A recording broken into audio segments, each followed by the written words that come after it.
Yeah. That's right, because Sri Chinmoy is director of the United Nations Meditation Group. He is also head of a spiritual movement that has centers in Jamaica Hills, Queens, and in Norwalk, Connecticut. He is not one of those rich gurus, nor is he interested in a mass following. He is known for his serious study of meditation and his artistic leanings.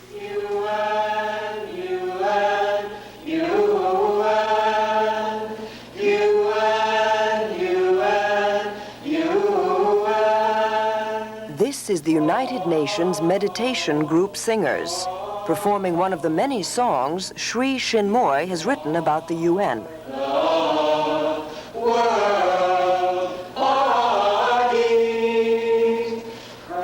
Sri Chinmoy has been conducting meditation sessions for delegates and staff of the UN since 1970.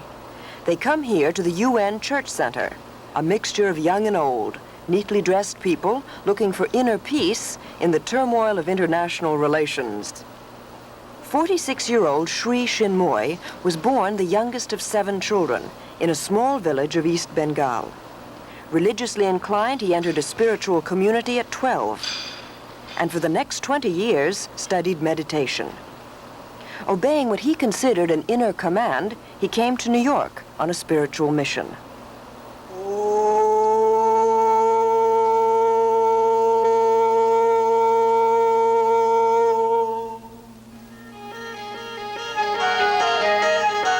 Of his disciples, he asks daily meditation, conservative grooming, a vegetarian diet, no drugs, and chastity.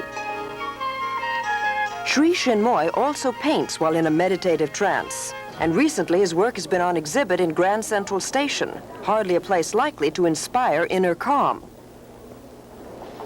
His childlike, simple paintings have been hanging in the Vanderbilt Arcade. Sri Chinmoy does agree that a train terminal is a peculiar place for his paintings, but hopes they may contribute some inner poise in the restless commuter. In a sense, it is peculiar because that place, of all places, that place is so restless. The hustle and bustle of life we notice there. But again, in a deeper sense, perhaps that is the best place for a few fleeting seconds. People who are in a terrible rush can dive deep within, and then they can bring to the fore their inner poise, which they badly lack in their outer life of multifarious activities. It was certainly an unusual sight for Grand Central, a guru and his kneeling admirers. Western women in saris, and the gentle sound of the flute wafting through the corridor.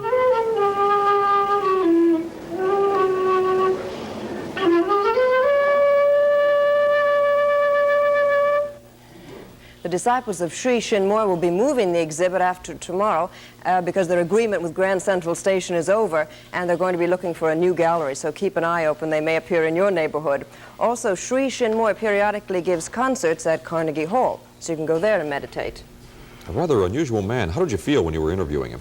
A little bit strange, because he truly is in some other place. I mean, he is not a Western person, that's obvious, but he doesn't have a Western person's communication. He does seem to be floating somewhere else. His eyes move like that and go up into the back of his head and flicker, and I'm not used to interviewing people that way. Did you feel any temptation to join the movement? No, but it was very peaceful. The church there is a lovely room, and there must have been about 50 people, and it truly is tranquil, and nothing happens in the room. Everybody's just sitting there very quietly watching him with incense burning, and it's very peaceful. I mean, I'm sure it's helpful in some sense to be quiet sometimes and not always be talking. It did seem tranquil. But also, because he seems not interested really in gathering a flock, and not interested in selling his paintings, he must truly be at peace with himself. I think so. He is different that way. I mean, he does not have any money, and you can't. He doesn't sell his paintings. You can't buy them. So there's really no way to contribute to his betterment, Okay, his Pia. material betterment.